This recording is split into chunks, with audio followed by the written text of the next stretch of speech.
पवना लेकच्या अगदी बाजूला आहे. त्या ठिकाणावरती आल्यानंतर आम्हाला रानसावरचे फुलं पाहायला भेटली. आता हे फुल तुम्ही बघू शकता, एकदम कडक स्वरूपाचे. तरी आता जे त्याचा बहर जो होता तो पूर्णतः पडून गेलेला असल्यामुळं आपल्याला काही कमी प्रमाणात फुलं सापडलेली आणि वरती काही तजेलदार आहेत, परंतु ते काढता नाही आलेले आपल्याला.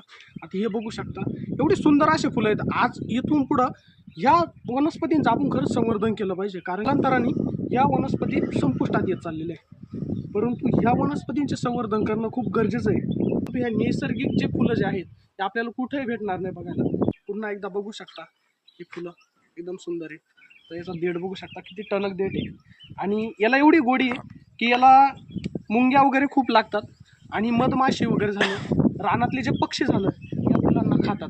कारण की ह्या दिवसामध्ये चैत्र पाली होती, त्यामुळे रानामध्ये गोडव्याची जी फुलं असतात ती कमी प्रमाणात बघायला भेटतात.